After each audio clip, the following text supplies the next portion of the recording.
Welcome to the Sailor Noob podcast, where a superfan and a noob talk about the original Sailor Moon episode by episode. I'm your host, Mikan Hana, joined by my co-host. I'm the co-host, Caliban, and I'm ready for a Mirakulu Romansu. Oh, me too. I'm so glad you're here with me. And we're a couple of magical people ready to moon crystal power make up this episode. Sailor Noob is brought to you by Crazy Larry's Scythe Emporium. Whoa! Tender wheat or tender flesh, we've got what you need for all your scything needs. Ding, ling, ling, ling, ling, ling, ling, ling.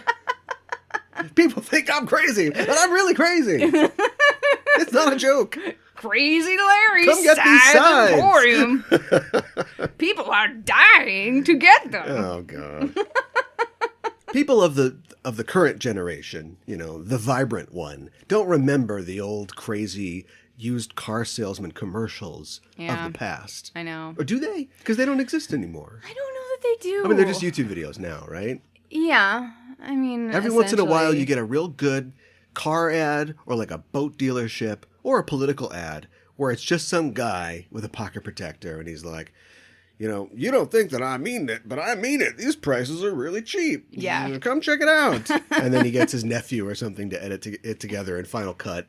And then you send that off. Right. I don't know. I don't even know where they go anymore. I know. But maybe we should get back on track and this is a meandering way to get back on track. I'm going to meander us back on track. If you would think to possibly want to maybe consider to be ready to prepare to get back on track. To talk about Sailor Moon. Yeah. What we're talking about. Yeah. So today we are talking about episode number 75. Nazo no Shinsenshi Seira Pluto Tojo. In Japanese, the mysterious new guardian, Sailor Pluto, appears. The English translation and the English title, The Secret of the Lunosphere. The Secret of the Lunosphere. Yeah. So, like, is the moon is an egg and it's going to crack open? And... Yeah, I don't know. I was reading, apparently, Luna P, I didn't remember this, in the Deke dub was called Lunabot. Lunabot 5000. Yeah, right. Ready to do something weird. Yeah. Transform. Right. Into a complicated item. But then, like, when Cloverweight came around and they did Sailor Moon, the dub for Sailor Moon S and Super S, then it was Luna P in the English version as well. Okay. So. Well, good. They got that straightened out. Yeah, they did. You have to straighten things out sometimes. I was Sometimes you out do. wearing a Sailor Moon t-shirt the other day. Yes. And it was, people have probably seen this. It's a circular design, and then it's, nighttime, and it's a silhouette of Sailor Moon on it. And I was at a restaurant, and the host was like, whoa, cool shirt. Mewtwo, right? And I don't want to be a jerk, but sometimes, you know, especially living in the city, you want to, like, de-escalate or bring encounters to an end. But I was like, he seemed friendly. I was like, it's a Sailor Moon, actually. Uh-huh. But then I looked at it when I got home, and I was like, oh, that's totally Mewtwo. Well, it's got the Mewtwo his also tail. has a waspish waist and full hips. And then he's got like, I don't know anything about Mewtwo. He's got like tentacles or ears or flippy somethings. He's got a long flippy tail. Yeah, it looks kind of like her flippy hair things. Yeah, yeah. So I was going to go back and be like, yeah, all right, man. Sorry, I assumed that you were a nut. Sailor Moon has turned into a Pokemon. You had a t-shirt thing encounter yourself, didn't you? I did, actually. I was wearing my new t-shirt, my Sailor Moon t-shirt that was actually from Target. One of the many tie-dye Sailor Moon shirts out there. Kids today, I don't remember. Yeah, right. And it's Sailor Moon from Sailor Stars. Her transforming her outfit from that. And I got a couple of compliments on it. And, like, I'm out in Sailor Moon stuff all the time, and nobody says boo. And, like, I had somebody at a store be all like, oh, I like your shirt, you know, and like, ask if I'd seen the Eternal movie yet. And at that point, or movies, I should say, and at that point, I hadn't gotten a chance to. But she was like... So the conversation ended right there. Yeah, right. No! No, it Walked didn't. Away. And then we were picking up food somewhere, and somebody else complimented my shirt. So I got a twofer, like, within, like, half an hour of each other. Yes. It was very strange. And nobody said a word cool. about your Sailor Moon mask. No, they did not. You are absolutely, yes. So everybody's looking at your chest for some reason. Well, I wanted to mention that we have a new patron. Gosh. On Patreon. Yes. Yes. If it happened more often, I'd have it down. But no, we have a new patron at the $5 inner senshi level by the name of June. June, welcome to the team. Thank you, June. I like June. It's a good name. It is a good name. Yeah. It's mythological. Of course. Like Juno? Yeah. Okay. Sure. All right. Queen of the gods. That seems to fit. Sure. Yeah. That's pretty cool. You don't see it in other places very much, though. No, not Chameleon really. June is a character in Saint Seiya. Okay. And June Osborne, I think, is the main character's name on Handmaid's Tale. Oh, okay. Wow. Is that what it is in the book? It's been so long No, there since is I've no read name the in the book. book. Oh. They just had to give her a name because it's a TV show. Yeah, right. Yeah. Exactly. So who do you play, Elizabeth Moss? I play... Oh, I'm going to listen. And, of course, that famous Beatles song. But anyway, welcome to the club, June. And if anybody else is interested in joining us for extra content on our Patreon, you can go to patreon.com/Sailor Noob, all one word, and join us at either the $1 or the $5 level. And to sweeten the deal a little bit, I think it's time for us to announce that soon, I don't know compared to this show where we're at, how they line up, but... in a week or two, I guess, we are switching from our animetification show where we watch a random anime and talk about it on the Patreon. Yes.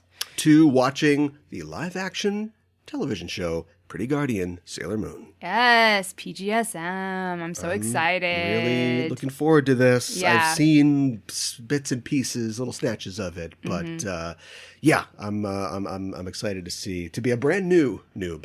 In a whole nother universe. I'm going to be a noob at this too. So oh, really? It's pretty exciting. Double noobs. Double noobs. Pretty Guardian Sailor Noobs. Yes. In this case. Yeah, exactly. So if you're on the fence about joining us at the $5 level, become an inner senshi today and listen to us marvel at the stuffed cat TV budget awesomeness of Pretty Guardian Sailor Moon. I don't know. I'm really looking forward to it because I know it's like we talked about on animetification. It is like the Dark Kingdom arc, but I don't know if I said this, but it's different. Like from the manga, but it's different. They add things, they elaborate on things. There are things that are in this show that are not in any other form of Sailor Moon. They find ways to shoot in empty public forums that don't cost anything to. Yeah. Let's fight on this baseball field. Oh, we must stop. We must stop the Dark Kingdom. They want to take over this mall concourse. No, this food court. Let's fight in the lobby of this theater. Yeah, right. That there's no show going on right now, or perhaps the roof of this building. Yeah. Well, this orchestra practice room is full of evil. Yeah. So, but still looking forward to it. Yeah, me too. Well, I am also excited to hear your recap of this episode. Oh, well, here it is. All right. We open on Chibi-Usa running for her life in a completely black void. Yeah. She's being chased by a dark crystal. Not the Jim Henson one. But honestly, it looks kind of like it. Chibi seems pretty terrified. The crystal is getting closer, and suddenly in front of her emerges a dark, cloaked figure wielding a scythe and blocking her path. The masked figure says, "I've come for you, rabbit." But Chibi says, "I don't know you. Who are you?" To which the figure responds, "You know that better than anyone else." I hope these two work it out because I have no idea what's going on. I know, right? And as the cloak opens it shows the dark crystal floating in the void of space. It's very dreamlike. Yes. Because I think it's a dream. Yeah. He says, "Let's go to where your mom is." And Chibi gives us an awesome 50s horror scream, just like hands on the face. As she tumbles into the void. We see the silhouette of Crystal Tokyo as Chibi says, "Mom, they're coming for me again! The evil black crystal people!" As Crystal Tokyo explodes with light. She says, "Help me, Mom! Mama!" Oh, no! We cut to the metal planet and the green goo city and the throne room of Prince Demando, the Fash Prince of Black Moon. Well, this is a story all about how the time stream got twisted upside down, and I'll pour a glass of wine. I'll just sit right here while you go and kill the rabbit and get her out of my hair. Oh my god, that was amazing. Sticker? Yes. Sticker. Did you do it all we'll get for to the it later. sticker? I do it all for the stickers. Upon the throne sits the prince with his customary glass of wine, and he's just kind of leaning. He's got his cheek on his hand. He's kind of bored. Is he drunk? I don't know. I don't know Does he just sit around and kill wine all day? Does he actually drink it, though? Maybe everybody is here in it? the throne room for an intervention. Yeah, right. Although he says, without slurring, I guess, that the evil black crystal is emitting energy as if it was hunting. Uh-huh. Okay. I know, right? Esmeralda is here, and she thinks, "You're so amazing, Demando-senpai. Your words are like poetry." I don't like how simpy she is over him, but I don't know how invested I should get, since there's a high chance that she's going to be crushed by a chandelier or something in the next few episodes. The prince says, "What do you think, Saphir?" And we cut to a dude wearing white shoes, white slacks, driver's gloves, and a navy Neru jacket with like metal brads or like little accents all over it. I can't all over tell the breast. if they're metal or if they're like tiny crystals. Or maybe crystals, yeah. That's kind of what I've always Maybe thought. they're pens. You can never have too many pens. He looks like the guy who drives the dinghy to Michael Jackson's yacht. Not the yacht captain. Oh my god. Just an able seaman who's also a backup dancer. A backup sailor.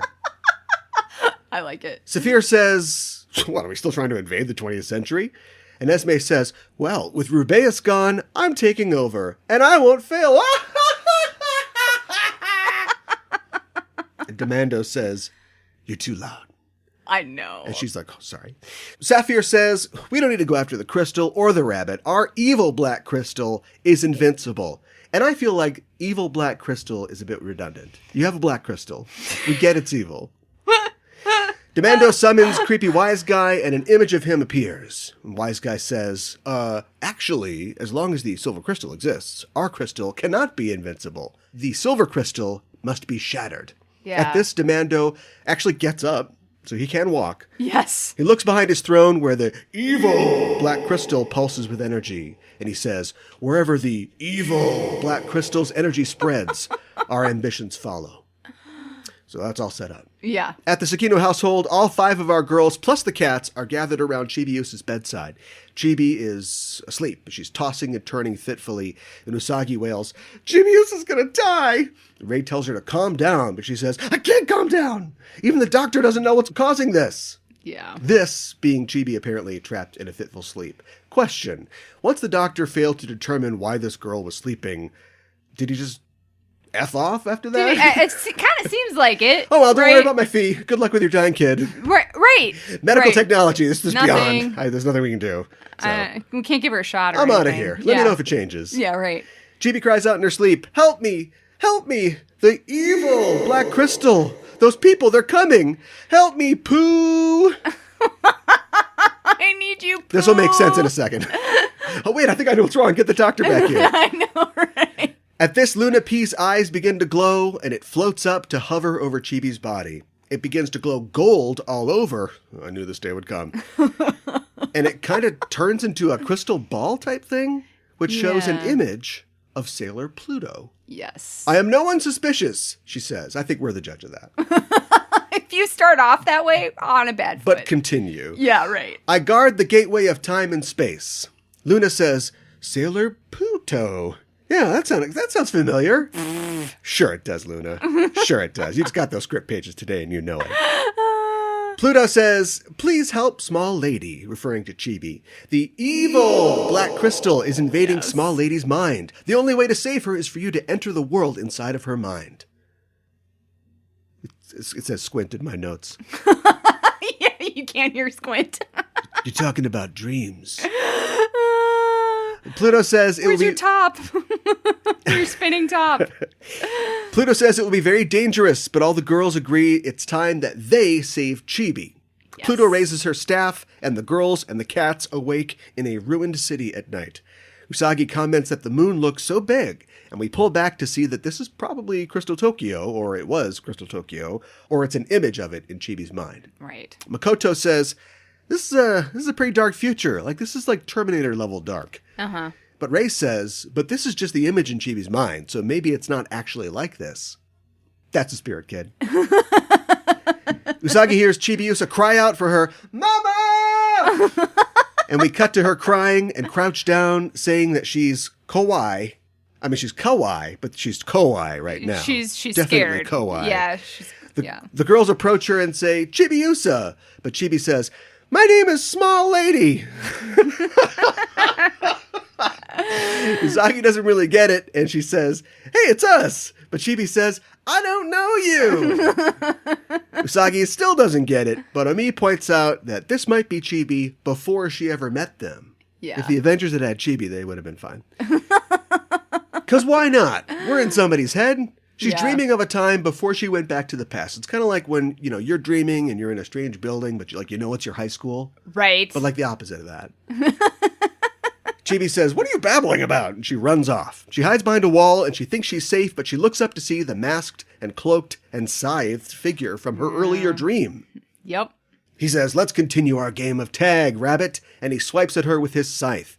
The girls finally catch up and see this. They immediately transform into the Sailor Scouts' big 5-way makeup. Chibi is staring down the scythe guy, who is not actually trying all that hard to kill her, it seems. He's definitely pausing for a second. But anyway, here's Sailor Moon saying, hold it! If you want to show up in somebody's mind, be more polite. She can scold anybody about anything. I know! The pretty sailor-suited soldier, Sailor Moon, Skinny Kawate Oshiakyo. Cloaky, we'll call him Cloaky. Cloaky wastes no time by immediately throwing his scythe at the girls, who all leap out of the way. Burning Mandala, Venus Love Me Chain both lance out at the cloaked figure, but they bounce off harmlessly. Cloaky laughs evilly at this and says, the rabbit knows the reason better than anyone. It's a lot of cryptic. He's just programmed for cryptic terms. I know. And words. Does she? I don't know that she does. I don't know. I don't know if we do. Ray says, Usagi, get that baby out of here. Yeah. And tells Cloaky, we're your opponents now, as the sailors prepare to fight.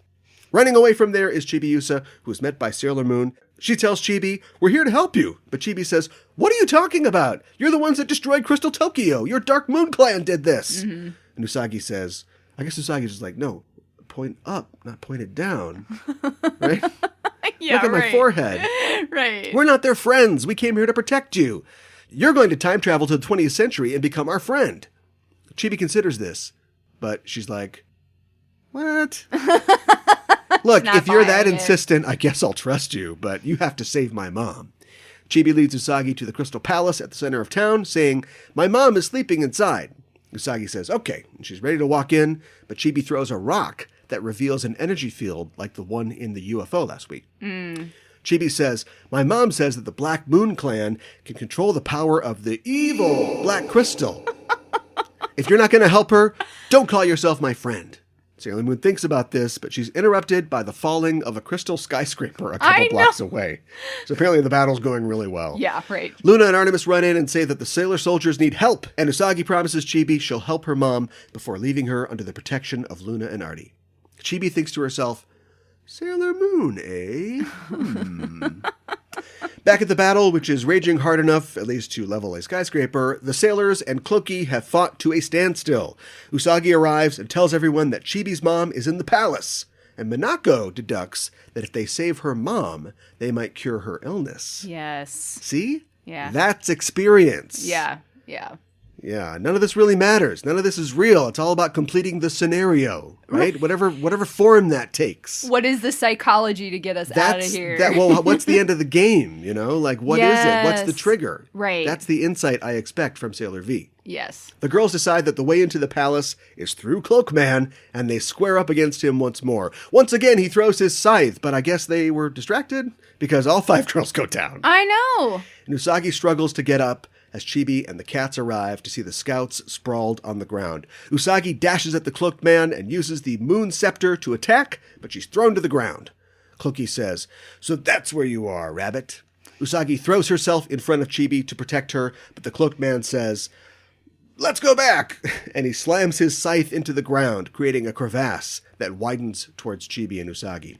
Usagi leaps to grab Chibi and ends up holding her by one hand over the yawning abyss. Yeah. Chibi is floored that Usagi would help her, but Usagi says, "Of course I would. We're friends." And with every ounce of strength in her 88-pound body, she strains to haul Chibi up from the crack in the earth. Chibi says, "Just let me go."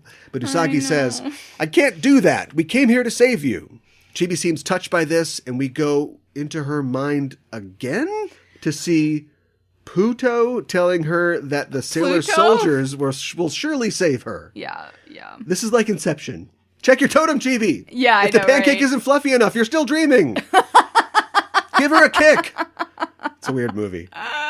From there, we see Chibi talking to Tuxedo Hand. This is the scene where she asks, is Sailor Moon strong? And Sailor Moon says she's invincible from a couple episodes ago. Yeah. Big question. Huge question. Okay. Is this Chibi's dream self like getting access to her actual memories about Sailor Moon? I think so. Because this Chibi, that's how I take by the strict rules, hasn't met Tuxedo Hand yet. Or Sailor Moon or anybody. I know. Or has she? She is from the future. I don't know. Chibi comes back to reality, and Usagi has somehow managed to hold on to her throughout her entire reverie. I know! We were talking about chocolate? That was 10 minutes ago. Usagi says, "Open your heart to us and trust us, Chibi." It's a really nice moment. It is. Shattered by Cloaky, who is hefting his scythe behind Sailor Moon to bring it down on her head. He screams, "You're coming back with me!" And Chibi screams, "Kill him, Sailor Moon!" Cloaky brings his scythe down, but Sailor Moon blocks it with her scepter while still holding Chibi. And as she does, she begins to glow with a strange pink energy. Yeah. And with a shout, she blasts him back. Hear that? Is that my theme song? Sailor Moon stands up, and she's not holding Chibi. But no big deal, as Chibi comes floating up from the crevasse to land safely on the ground. With like the aura of the pink power, I think. Pink power. Yeah. That's emanating from Sailor Moon. That's what Sailor Moon's all about. Yeah, right. Sailor Moon says, "Enough! I won't let you do what you want anymore. Moon Princess Halation!" And she fires a moon beam that disintegrates Cloaky to reveal a dark crystal at his center, which itself disintegrates, and he's no more. And those little pieces disintegrate too. The barrier gone, Chibi leads the sailors into the palace, where they arrive at the chamber where Chibi's mom lies asleep in a crystal bed. That's uncomfortable. Yes. We don't want them as a sponsor. Crystal mattress.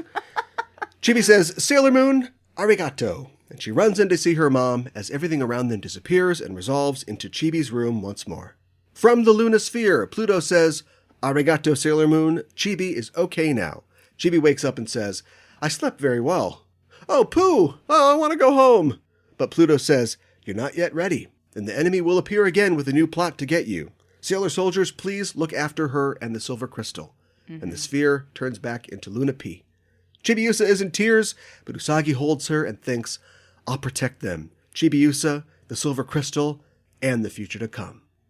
No pressure." Yeah. But I feel like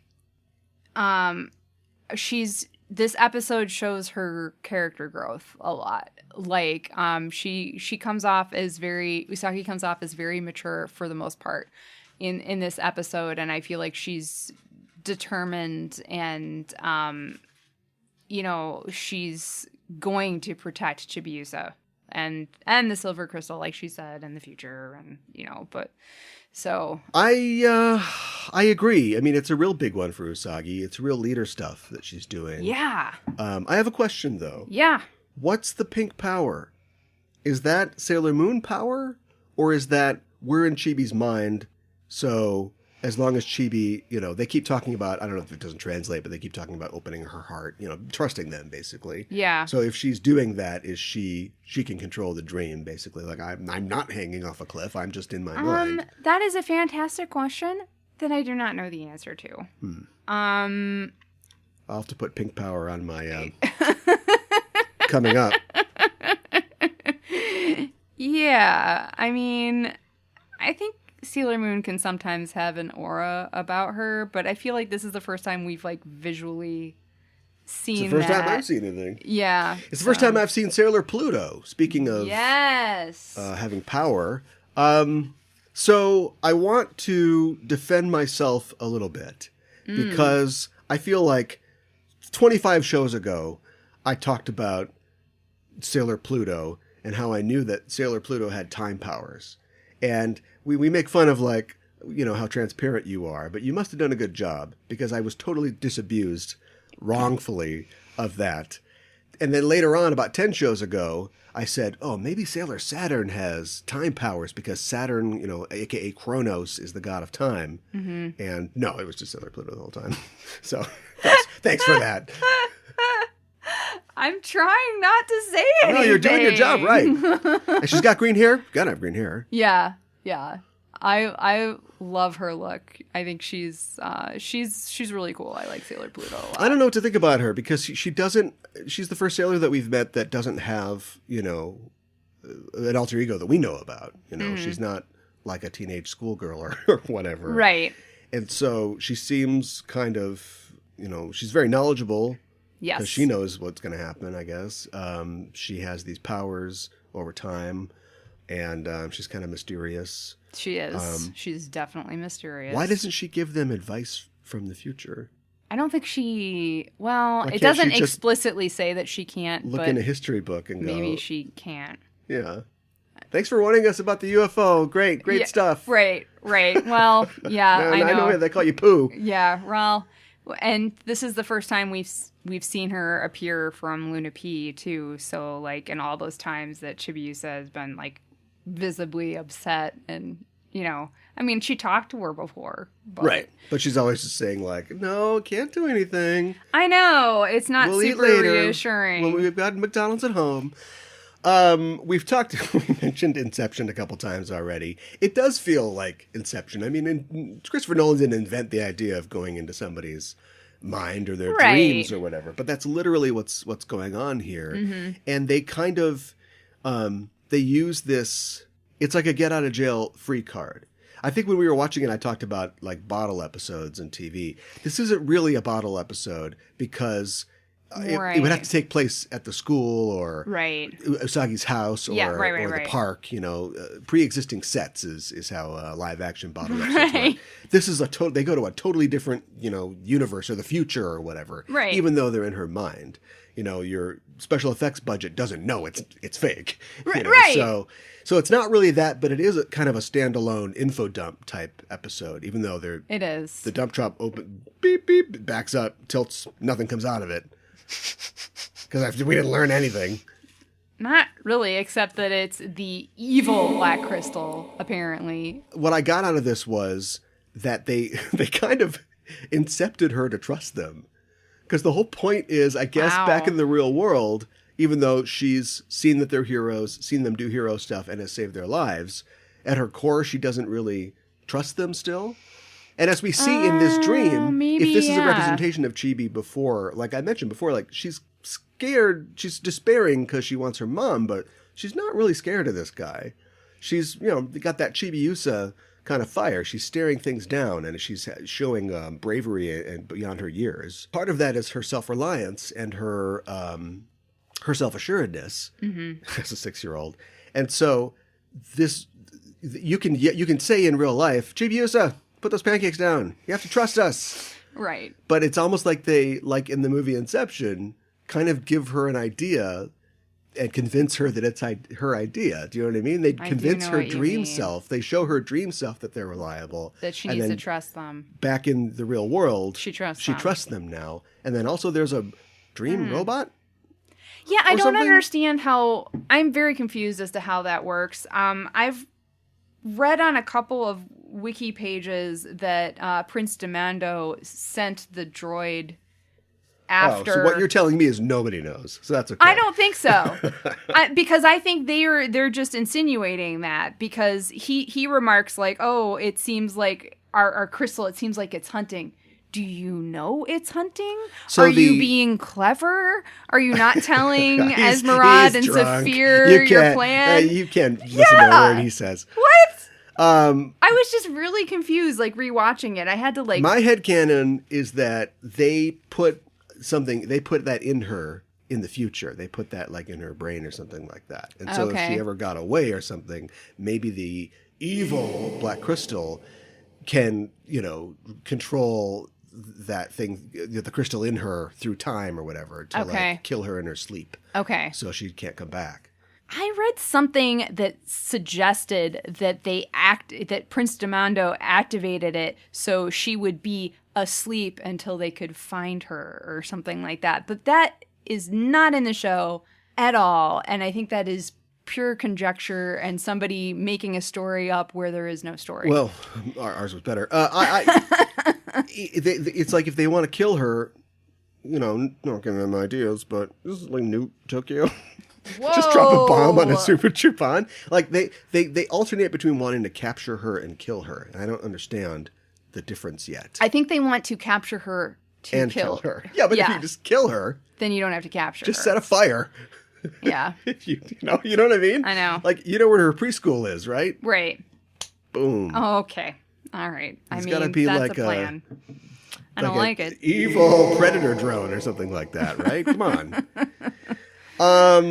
This kind of reminds me of, I keep talking about the X-Men, but... Go ahead. There's, Professor X would always fight people on the psychic plane because, of course, his legs, he can't use his legs. And so physically he's not imposing, compared to Wolverine or whatever. But then, he's a Viking in the mental world. Oh, yeah. And so he'd always fight people in the psychic plane. Or there'd be like, Havoc is traumatized, so we're going to go to the house that's in his mind. There's a video game called Psychonauts that is by Double Fine Productions, and it's a really great game where you are a young psychic at a summer camp for psychics who are learning to help people by going into their brains and attacking the creatures in their brains. It's funny that I hate Inside Out, but I like Psychonauts when neither of them really are playing fair with actual mental health problems. Right. But anyway. That's okay. Yeah. Fiction's good too. I mean, it doesn't have to all be depicted like how it is in real life. And I don't have to like it all. No, that would be boring. What do you think about, is this like Freddy Krueger? I saw a site that suggested this is like Freddy Krueger. I didn't even think about that. Yeah. Well, Freddy had already made his debut at this point. Yeah. So, yeah. Does Chibi get turned into a doll that gets pulled through a window at the end? Yeah, right. He doesn't have, metal claws like Krueger, but he does have he has long, red fingernails. Yeah, he's had an ominous sort of look to him, too. Yes. There's no sex, because these are kids. That would be weird. Yeah, I'm not saying there should be. This is a kid's show, so yeah, that would be weird. But that is a big part of now. Krueger. Yeah, right. The sort of horror movie aspect of it. Yeah. And I guess the one more thing that I would have to say is it wasn't this episode necessarily. Maybe it was just the proverbial straw. But I'm turned around on Chibi now. What does that mean? It means that I secretly hated her this whole time. Well, you talked about that a little bit last episode, that you were feeling like you weren't hating her so much. You expect you don't watch a show for most of your life because it's a girl show.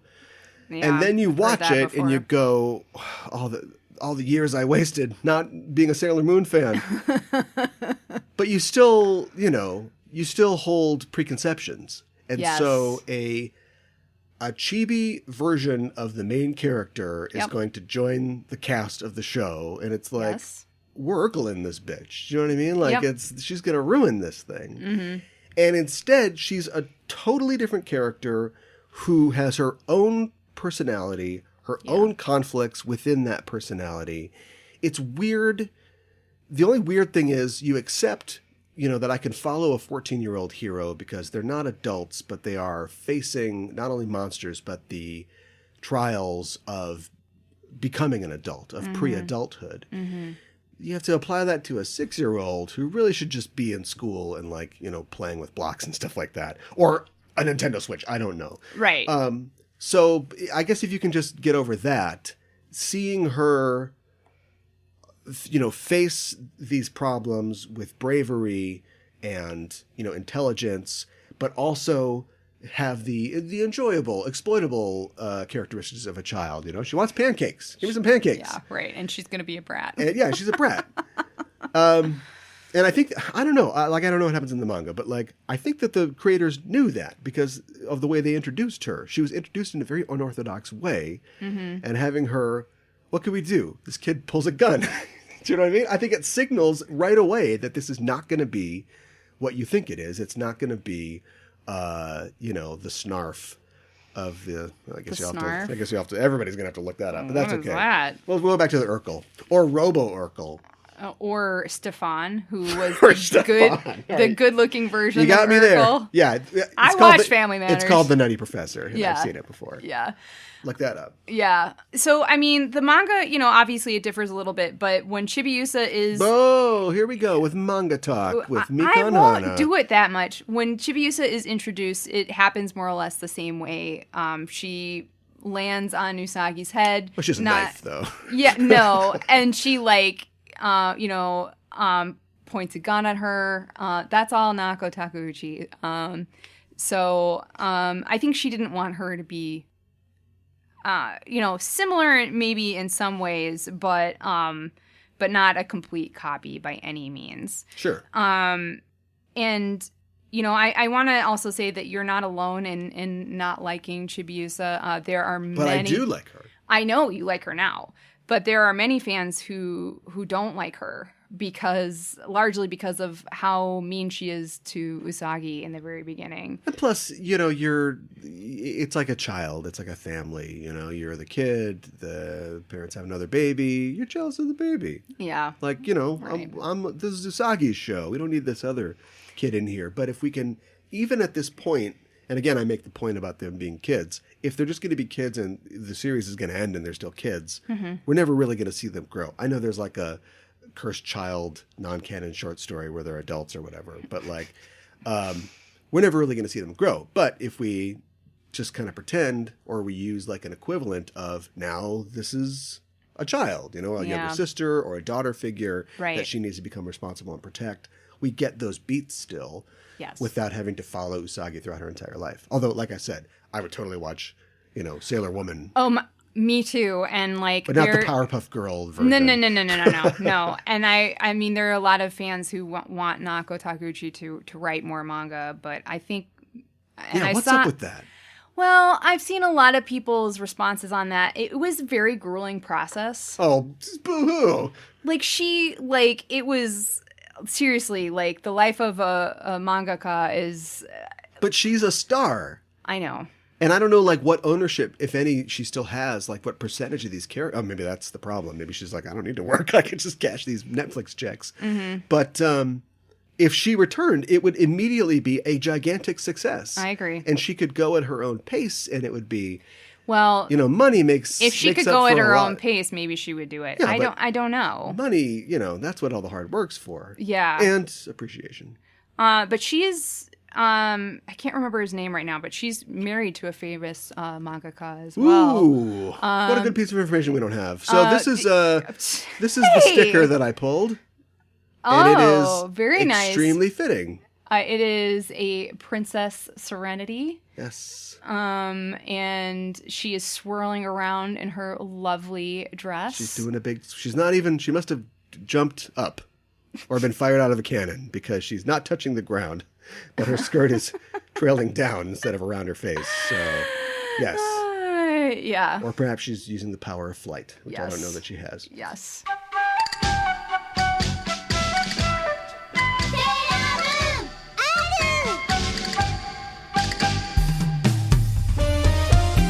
Backtracking is back for an all-new season. Hi, I'm Caliban. And I'm Gooey Fame. And we'd like to introduce you to Backtracking, the podcast that explores the real-world inspirations behind your favorite episodes of Star Trek. From historical events to classical literature to blockbuster films, we go where no pod has gone before to seek out the origins of classic Trek tales. Did you know, Gooey, that the TNG episode Too Short a Season was an allegory for the Iran-Contra affair? Yeah, only sweatier. Did you know that the Enterprise episode Regeneration was an homage to the John Carpenter film The Thing? Archer and T'Pol freezing to death over a bottle of whiskey would have been a controversial ending. As a dog lover, Archer would not like The Thing, I'm guessing. Oh my god, movie night is cancelled. Join us every other Thursday for a journey back to the beginnings of the Trek universe. Backtracking is available wherever you get your podcasts. No, Porthos!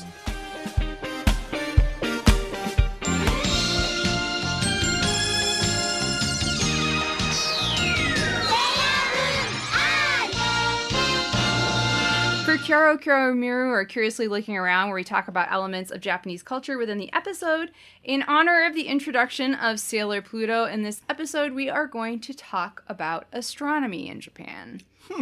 Yes. Not astrology. Not astrology. That would just be the Chinese zodiac. Largely, yes. Okay. But... Astronomy. Yes, astronomy. Astronomy. Let's all astron for a change. Right. But this is a challenging subject to research, as there's not a lot of information readily available. They know about stars, right? Well, yeah, of course they know about stars, but, you know, like, sometimes you're like, okay, well, I want to talk about skiing in Japan. Let's look at the history of skiing in Japan. And, like, I can tell you when skiing came to Japan. Mr. Skiing. We all know. Right, we all exactly. know the story. We all know this. Well, the same cannot necessarily be said about astronomy, and there's a lot of scientific papers and whatnot. But anyways, numerous astronomers in Japan have asked if the ancient Japanese were not intrigued by the stars. This expresses the fact that compared with Western cultures, it is quite challenging to find ancient star mythology and records of scientific or pre-scientific development. It is regarded as general knowledge that there is no constellation mythology in Japan. Huh. This idea comes from the fact that there are barely any words about stars in the sky in Japanese mythology, as mentioned in the Kojiki and the Nihon Shoki, and those are the two ancient texts that have depict a lot of their mythology and stories and that sort of thing. They're so thoughtful, they're so scientific, and they write everything down, and they keep everything that they write down. So that's so strange that that's not. Well, and they talk about, writing came over from China at one point, and so, it wasn't there right away, so we don't know how far back, but one of the explanations that is commonly given as to why Japanese mythology has only a smattering of references to stars is that unlike nomads who relied on stars for directions while traveling, the ancient Japanese were largely farmers and were therefore not very interested in the stars. Maybe they thought they were pretty, but they didn't necessarily need them to get around. Okay, so they didn't invent the sextant before everybody else, but yeah, they're also, they appreciate beauty so much. They do. I know. That's so strange. It's very strange. It's like they have a 180-degree blind spot above their heads. Right above their heads. There was like the cricketers. The cricketers? From Life, the Universe, and Everything, the third book in the Hitchhiker's Guide trilogy. I don't remember them. I need to reread that. But there is one star that has been incredibly important throughout the history of Japan, and that is the sun. Takeshi. Oh, the sun. The sun, yeah. From the sun goddess Amaterasu, from which the Emperor of Japan, up until the end of World War II, was literally thought to be a direct descendant of, to being called the land of the rising sun, and to their national flag, which also represents the sun and embodies their nickname. But the sun is like barely like a star. Do you know what I mean? Like, I know it's a star, but...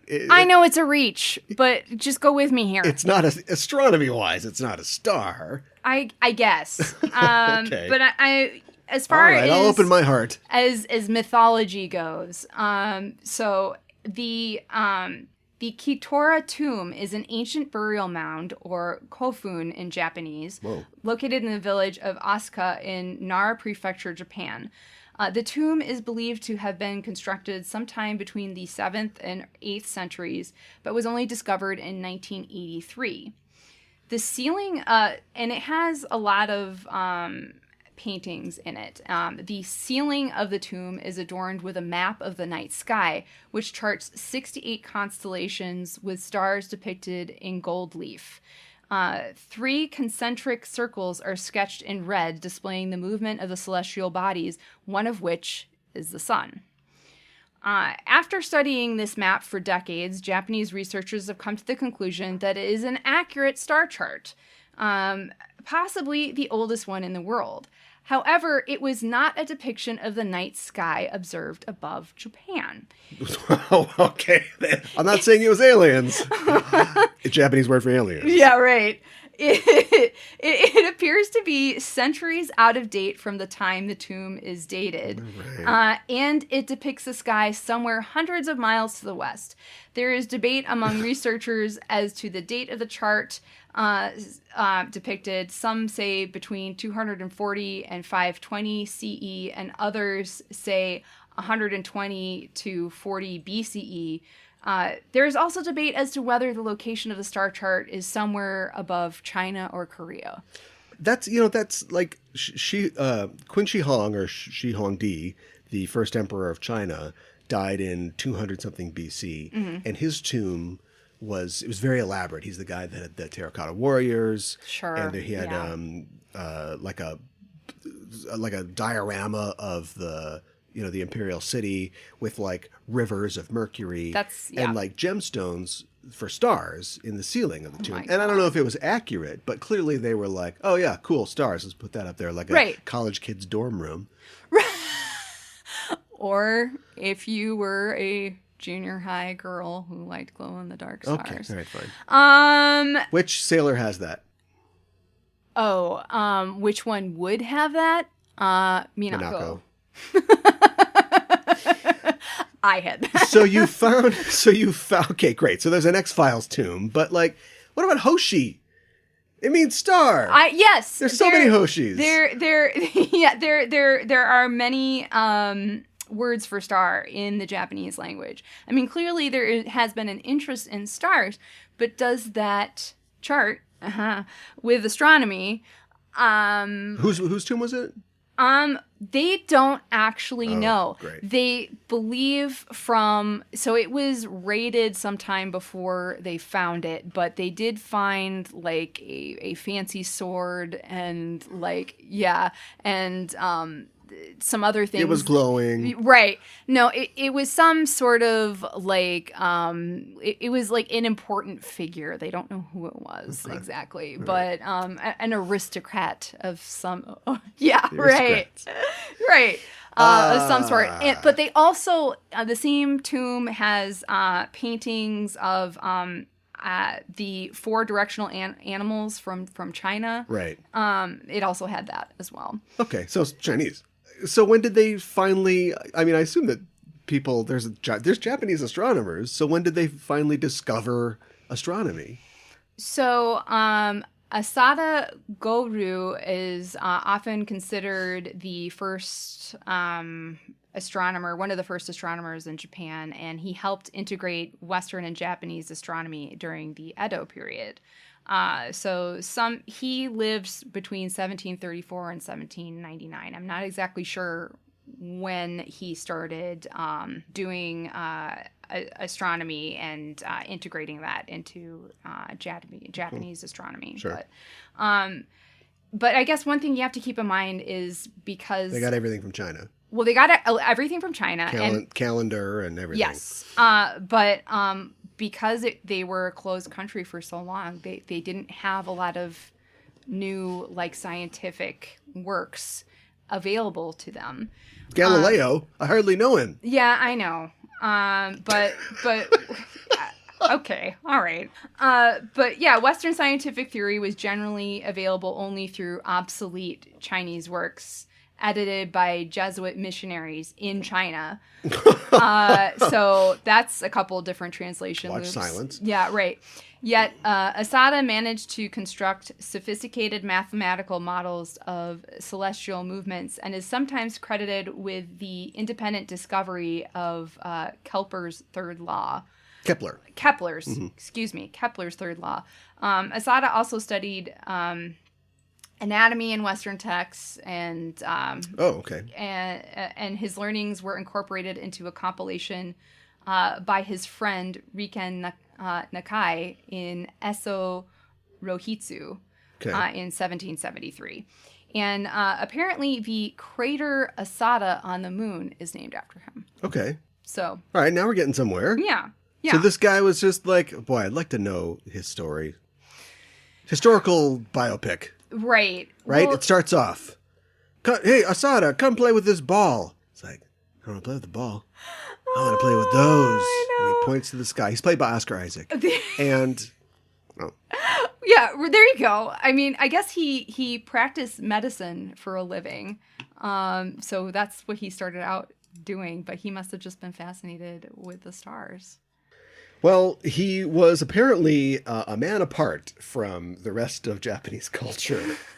But it seems like things caught on if he, got to do that in the court. Yeah, I think so. And I do want to also mention there is a festival called Tanabata, which is known as the Star Festival.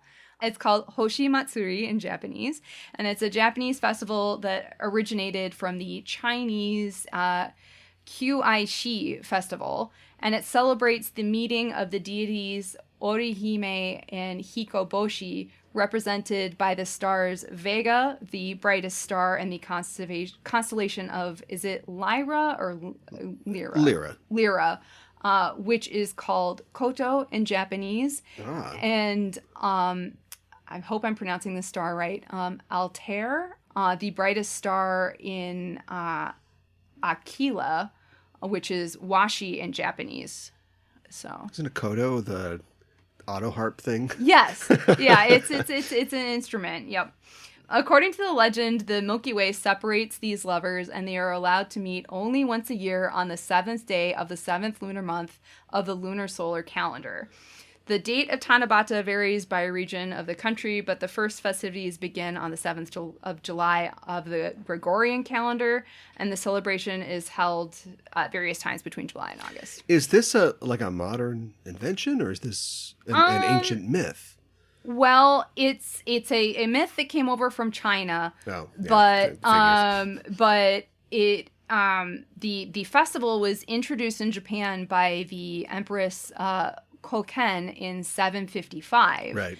And she was of the nuts. I already forgot, but she was of the something clan, and they were very influential in bringing importing a lot of the Chinese culture directly in. Right. Yeah, this was the. They're like, oh, you guys are still doing Japanese stuff? No, yeah, we're doing Chinese stuff. It's pretty cool now. It's pretty cool. Yeah, so it's originated from the festival to Plead for Skills, which is called, yeah, I know, right? Kikkoden, an alternative name for the Kibi-Usa, which was celebrated in China and also adopted in the Kyoto Imperial Palace from the Heian period. Please give me the skills. I need the skills. I know it sounds okay. So in the tale, Orihime is a really talented weaver, and she weaves these beautiful fabrics, and her father is basically like the night sky. And she works so hard on these fabrics that she doesn't have any time to have fun or meet anybody or fall in love. So millennials, yeah, right. So he introduces her to Match.com. Hikoboshi, who is the cow herder, and they instantly fall in love.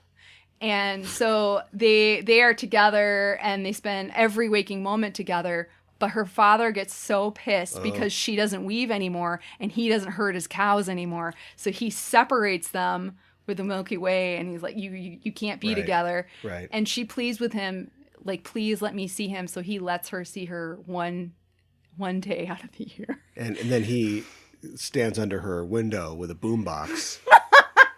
And yeah, I know this one. Yeah, right. Exactly. So it's the story never changes, does it?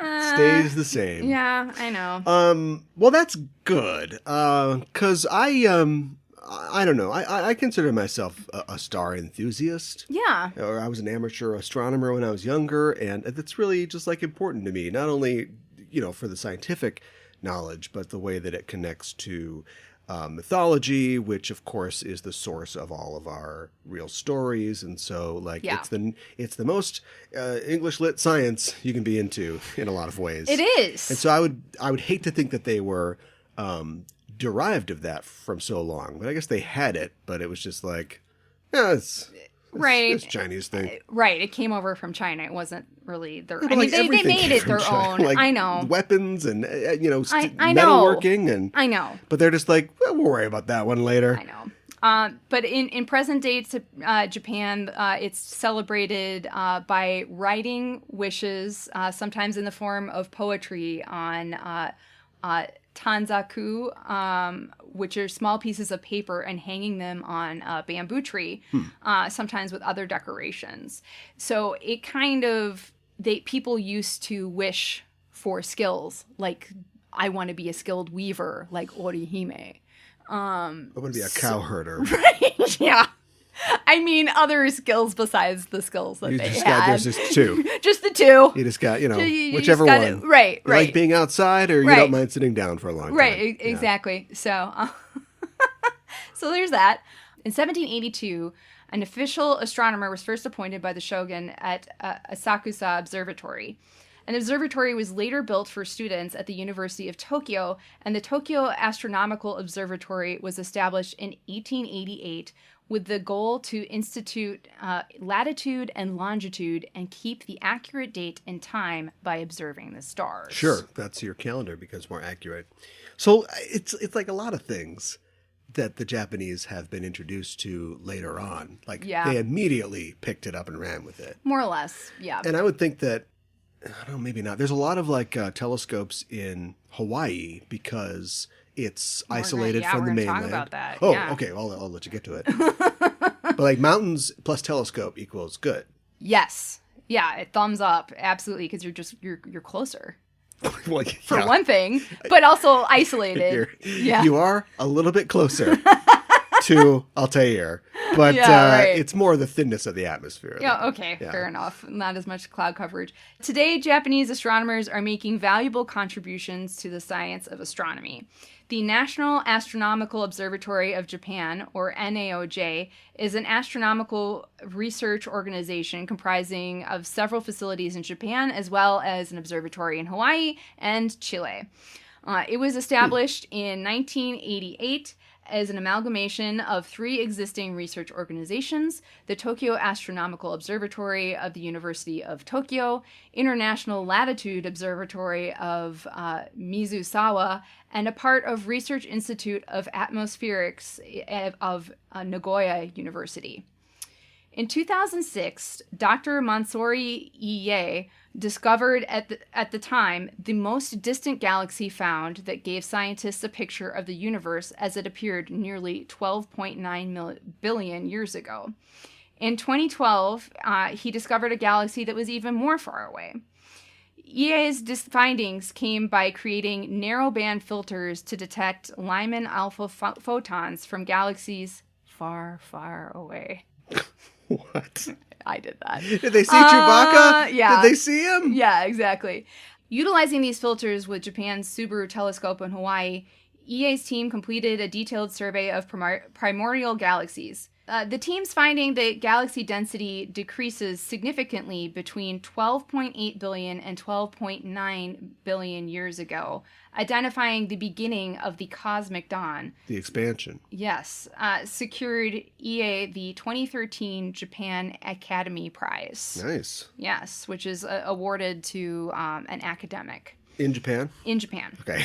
Yeah. Okay. Yeah. It's not an international prize. This year we won it. Yeah. Last year we gave it to a German guy, but, it's good to take it back home again.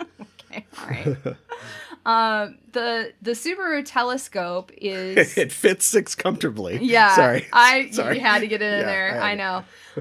Is the 8.2 meter or 320 inch flagship telescope of the National Astronomical Observatory of Japan, located at the Mauna Kea Observatory of Hawaii. It is named after the open star cluster known in English as the Pleiades, aka the Seven Sisters, which is part of the Taurus constellation. Subaru means to govern or gather together. Would get great gas mileage. Well, apparently it was named that because it was like a combination of like 5 or 6 companies that came together. Oh. So that's why that's why their symbol, if you look at it, it's evolved over the years. I think now it's like one visible star and then the rest is like blue. But I can't wait till the girls start driving and we talk about cars. I know, right? But that's why they went with that. And the telescope has the largest monolithic primary mirror in the world from its commissioning until 2005. So It's been surpassed. But and I also wanted to talk a little bit about their science program. The Hayabusa, which means peregrine falcon in Japanese. Oh. Yeah. So there have been two of these. The first one was a robotic spacecraft developed by Japan Aerospace Exploration Agency, or JAXA, JAXA, and it was developed to return a sample of material from a small near-Earth asteroid named 25143 Itokawa to Earth for further analysis. Yeah. And even though other spacecraft have, basically been launched to to study asteroids and everything, this is the first one that was. It's taken some back. Yeah, it's taken some back to Earth to be studied. So it's a really huge thing.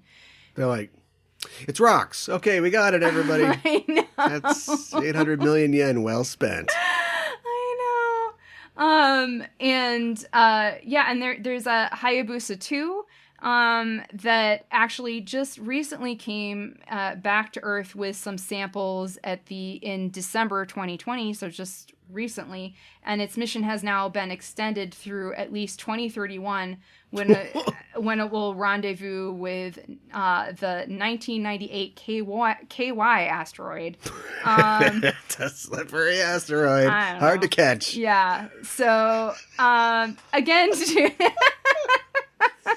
getting samples of asteroids. And I just touched too on like all the experiments that NAOJ is doing right now. They have like a supercomputer that runs like mathematical like programs of like simulations of like what did the solar system look like billions of years ago, that sort of thing. Lots of really neat, cool stuff. Yeah. Nothing was open. Yeah, right. Yeah, it's too early. So they also had little rovers. Yeah. That they drove on it. I know. So it's just like, that's why, like, if that Chinese lady, the Empress, had just gotten more serious about, like, getting these people to look at the stars, then who knows? We'd be living on the moon, Crystal Tokyo now. Yeah. Thanks to the Japanese, but they're catching up. They are, Crystal Tokyo-wise, so. Itadakimasu with Usagi. What did Usagi eat in this episode? Prince Demando, again, has a glass of red wine, which he doesn't drink, again. Although it almost looks more like a bright pink. Yeah. So maybe it's a rosé. Well, switching it up a little bit. Yeah, or a table wine, a Chianti or something like that. Yeah. Didn't look like a very strong vintage, but you have to communicate that it's wine. Otherwise, people are like, why is he drinking motor oil? It has to look very bright and red so we know what it is. But, yeah, exactly. Villain gauge, we rate a baddie 1 to 5 dark stars, 5 being the most wicked. So I do not recall anyone saying the droid's name within the episode itself. But when I looked it up, his name is Randy. No, Jakoku or Jakoku. Depending on two different sources. So either Jakoku or Jaakokku. I'm just going to call him Creepy Scythe Man, or what did you call him again? Cloaky. Cloaky. We'll just go with Cloaky. Cloaky. Yeah. So the meaning behind his name, Jakoku, it literally means evil black. The Jakoku spelling. His name is also a reference to his original manifestation, the evil black crystal, or Jakoku Sui Sho. He is based on the Grim Reaper. Like, yeah, we get that. But that was a fact that I found. His design, I mean, it's basically like the Grim Reaper, more or less, kind of like a stylized version of that. But he has white skin, slanty, glowing red eyes, long red fingernails, and a large purple hooded cloak. No lower half of his body, so that's cool. The cloak... Save money on pants. Yeah, right. The cloak also covers the lower half of his face like a mask, and there is a gold metal smile over the mask like a menacing mouth. It also reminded me of a mempo or a samurai mask. Yeah. You don't think so? I was trying to make heads or tails of his whole design because he's got like you said, he's got the slit eyes in a mask that is presumably... it's not like a domino mask, but it's over his eye area. But then he's got nothing else. And then he's got that weird handlebar that just kind of comes out. Mm-hmm.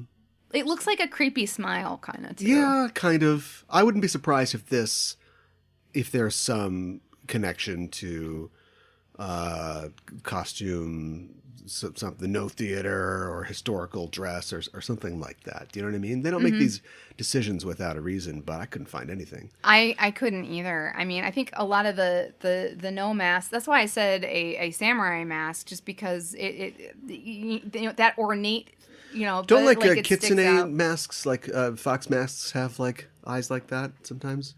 Oh, I didn't even think to look at the eyes. I was so fixated on the gold part. Yeah, I think that they do have slanted eyes a lot of the time. That's how they're depicted in art anyways. They did actually historically think that if somebody was afflicted with some sort of mental illness, they thought that they were possessed by a kitsune. Right. And now, I'm looking at it now, and it's even got, I don't know what this is, but it's got like a lip that goes out in front of the eyes that is almost like a muzzle, and then there's a little jewel at the tip, but that could be kind of the shape of a nose. So now it's starting to look to me like, and the thing curls up like maybe like tusks or something. Yeah, like that. It does curl up. It has a couple different like animal aspects. It does. Yeah, I know. I couldn't quite put my finger on it though. Cool. Well, it's dead now, so.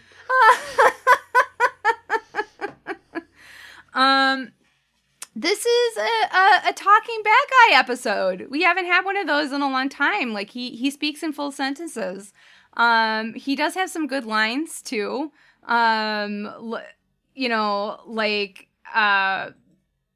like when he says "impudent little brats die" or "oh, this sounds like fun," when the girls say that they're enemies now, and I will pitch you out of your misery now. So, I thought that was pretty good. Yeah, I felt like the things that he said were confusing because, like I said before, I know this is just a dream. I know that I guess he is real. Nothing in it is real, but he's real for some reason and they're in real. her mind. And they're real. They're there too. Yeah. Anyway, if you die in Chibi's head, you die in real life. But he didn't seem like he was really pursuing it. He was playing a game. He calls it a game. Yes. And then I don't know if Chibi was also imprisoned because they seem to. It's important that they keep her mom imprisoned while they're doing their nefarious things or destroying Tokyo or whatever. So I don't know if it's like they need her for their plan too. but it's okay to torture her or to season the meat a little bit by chasing her around. Yeah, right. And no hurry to actually capture or kill her. Yeah, and a cat will do that with a mouse. Now, the cat fully intends to kill that mouse and possibly consume it, but, we'll see later. Right. But it will take its time. And so I'm not saying he wasn't, he didn't actually plan to kill her, but he's definitely taking his time. Yeah. I have mixed feelings about this one. I think he's, he's a pretty powerful bad guy. I feel like his design is very much like the Grim Reaper, but also different. I'm not entirely sure if I want to give him a high rating or not, but he's fairly effective when you think about it. He knocks them all out, and he almost defeats Sailor Moon. Yeah, I kind of want to give him a 3 out of 5 Dark Stars, but I kind of feel like maybe I should actually give him a 4, so I think I'm going to give him a 4. Okay. I'm going to give him a 3. Oh, okay. Just because he's just a little too confusing. If this was a repeating villain, if this is a guy that we would see again or would be unmasked and it's like, oh my God, right. it's you. Right. Milton Berle. Then there would be more meat here, but it's like he's enticing, but we know that there's no real payoff. And in an episode that is, I think for the most part, is designed to and successfully entice it, tells you things while enticing you for more things. He's just sort of there to be an antagonist and is kind of confusing and doesn't really fill out our knowledge about the Black Moon Clan. Right. Or anything like that. No, I agree. We don't really learn anything new from him, except that he's the evil Black Crystal. Right. Is he like an avatar of the evil Black Crystal? I don't know. I mean... Because the other droids were presumably programmed or maintained by the sisters, and they could argue with the sisters and question their orders and things like that. Right. But, he's got a crystal inside of him that's like the crystal. So I wonder if he's just... a drone, basically, being operated by the crystal. It's unclear to me, and I was thinking, do you think that, the shape of the crystal, depicts, kind of the shape of his cloak? No, not the earrings. Really. It's the earrings. Well, yeah, right. It's the same shape as the earrings, right? Yeah. I thought that we would also talk briefly about Saphir, the new Black Clan member that we see for the first time in this episode. Okay. So his name, Saphir, comes from the Middle English and the Old French term Saphir, spelled the same way, which comes from the Latin terms Saphir, it's Sapphir, Sappir,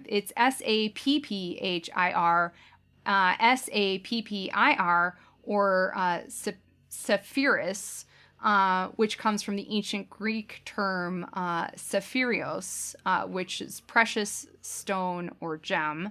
And it goes way, way, way back, but it could possibly be traced back to the Sanskrit term sampriya, which means dark-colored stone, literally dear to Saturn. So I thought that was kind of interesting. It also comes from the Hebrew term sapir, which could all of these terms could refer to sapphire, but the Hebrew term could also refer to lapis lazuli. So it's a blue stone. Or a jacket. But in the dub, Saphir's name is changed to Sapphire. So not surprising there. And now we are up to our rating. I like that we meet Sailor Pluto, who we didn't really get to talk about a whole lot on this episode, and I apologize about that. Maybe we can talk about her a little bit more next episode. But I like that we meet Sailor Pluto, kind of. I also know that Usagi is dramatic, but I actually think that it is sweet that she is so visibly upset that Chibi-Usa is not feeling well. It shows how much she has grown to care about her. And I also really like Sailor Moon and Chibi-Usa's scenes with each other in this episode. I think that they really show how much Usagi has matured. And now that she's thinking so strongly about protecting Chibi-Usa, she seems braver and more determined. Due largely to this character growth, I'm actually going to give this episode 4 out of 5 roses. Okay. I'm going to give it 4 out of 5 just because it's solid. It's got good parts. It's got bad parts. Obviously, we're introducing a new sailor, but barely. I feel like I don't know anything about her at all. I know. And I know that we need to have episodes like this, but I don't like the fact that it doesn't really follow up from the week before. You know, this is definitely an oxbow in the storyline here. But at the same time, we're seeing levels of heroism that are off the charts from our girls here. And I also like the fact that they don't even hesitate to, you know, Pluto's like, if you die in Chibi's head, you can die in real life. And they're like, well, we're going to do it. We don't care. We're all going to do it. Let's get in there and save her. So I admire them for that. So yeah, I mean, solid. Mm-hmm. 4 is higher than solid, I guess. But but yeah, it's a strong 4. It is. My English title is Chibi-Usa's Nightmare, Deathly Loneliness. See, solid. That's what I'm talking about. That's a 4 out of 5 title right there. My Deke title is Sickle and Tired. Oh, come on. Mama! Next episode, we are talking about episode number 76. Ankoku no Marioku, Esmeralda no Shinraku in Japanese. Magic of Darkness, Esmeralda's Invasion, the English translation, and the English title, Emerald Takes Over. Emerald is here to stay. Emerald City? Emerald City. Yeah. Oh, I'm giving away my titles for next week. Gotta tamp that down. Stave it off. So, Cal, I was thinking that you could tell us what you think would be coming up in the future on the show. Oh, funny word, the future. Because that's where I think we're going. Did I used to like these? I don't even remember anymore. Because now I feel like I hate them because there's just more and more things like pink telekinesis power to try to factor in. Kyle. But yeah, this is mind bullets. But here's what I think the sailors are going to go to the future for real. I mean, I'm sure they'll get attacked at a pie eating contest or whatever's going to happen on the next episode. But the final confrontation has to be in the future. And maybe the bad guys will get their hands on the crystal or on Chibi or both. And the sailors will have to use the key or Luna P or something to get to the future to get them back. Mm-hmm. Like the whole point is like all they need to do is just see, there's the thing. I don't know if they're trying to like rewrite time because it seems like Crystal Tokyo is destroyed. Like, can we Back to the Future this and bring it back? Or are we just trying to stop, you know, the reign of the Black Moon Clan so we can rebuild and move on? Like, they don't even know what they're supposed to do. Yeah. So maybe we can just go to little baby Demando and just take care of that, right? Oh my God. But I think that whether or not they, our girls never know what's going on. Even though they could probably stop this in the past if they kill enough Black Moon Clan people that come back to the past, I think they will end up in the future dealing with this. Okay. All right. We need to make big swings. No pussyfooting around. So here we are. Chibi-Usa, or the Small Lady, is the daughter of Usagi and Mamoru in the future. Usagi is the mom or the princess. Tuxedo Mask is the tuxedo mauve guy we see in the intro. Are they the rulers of Crystal Tokyo? I don't know. It could be a Miracle Man scenario like I posited before. Maybe they're just so cool that everybody wants them to rule Tokyo. I don't know. It also seems like there's a quick turnaround on this. It's not like they've got crow's feet in the future. So unless they're ageless or their descendants are reproducing in a Game of Thrones scenario, we turn Tokyo from, crosswalks and Akihabara into Crystal Tokyo pretty fast. Maybe that's the power of the moon. I don't know. What else? Bad guys. Maybe we could turn Esmeralda and Saphir good, like they do with the Ayakashi. But I don't know about that. But a guy with a name like Demando, that guy's going to die probably. Unless he's willing to change his name. Yeah. Speaking of the Ayakashi sisters, I would love to see them again. Yes. And I was thinking that we're talking time travel, right? Yes. So there's a chance that just about anything could happen if we're playing with time travel. So maybe they could go to the future and they could go at a different time, like earlier than the destruction of Crystal Tokyo. And they could run into younger versions of the Ayakashi or older versions of themselves, if that makes any sense. Yes, it does. Maybe they could go back in time and reinforce the guardrail on that mountain road that Mamoru's parents just drove off Oh my God. No, that's part of the fixed timeline that has to happen. Yeah, I don't know. It's what are we talking about? How powerful is this key? You know? Right. Let's find that Hitler guy. Oh my gosh. Let's give him the Moon Princess Halation. Other than just making random predictions, Luna's gonna get into surfing or something like that. That's all the story sort of predictions I can think of. Kitty surfing. That's adorable. Yeah. Okay. I mean, that's a lot. There's a lot of predictions. I think some good ones. So yeah. I can't wait for episode 100 or whatever the next one is. Like the end of this arc? Is that what you're talking about? Well, whenever we have to do this again. I think this is just a good natural place to do it, just both in terms of the episode number and also the kind of break in the storyline. But the next time we hit this, it'll be like, Ami gets stage 4 cancer. Oh my goodness, no! Makoto moves to Antarctica. And Rei gets defrocked. What? As a priest. As a priestess. Okay. All right. I was like, what do you mean? Yeah. If you really want to talk about the future, we should talk about next week, which we will be off for because we've reached a point of pause, I think. Mm-hmm. So we'll be back the week after next for episode 76 and the Emerald City Blues or whatever Emerald it is. takes over. Yeah. In the meantime, though, there's always plenty of animatification shows, and coming up very soon are PGSM. Yes. Or PGSN. Yeah, PGSN. For Pretty Guardian Sailor Noobs. Yes. Yes. We should You can be the Guardian. Oh. I'll be pretty. Okay. That sounds good. So we'll see you then. But in the meantime, you can always join us on social media or on our Discord to talk about Sailor Moon and other geek stuff. You think when the word geek was invented, the Greeks were like, oh, come on. It's one letter off. Yeah. Probably. Well, come on. Did not appreciate that. Yeah. We have Greek columns. Oh, now you've got geek columns. Oh, hilarious. We got the Greek squad. Oh, now you got the geek squad. Yeah, I heard Funny. I heard Greek squad. I got excited. It was Greek squad. Well, that's our show for this week. In the name of the moon, we'll be punishing you in 2 weeks with another episode of Sailor Moon. Evil.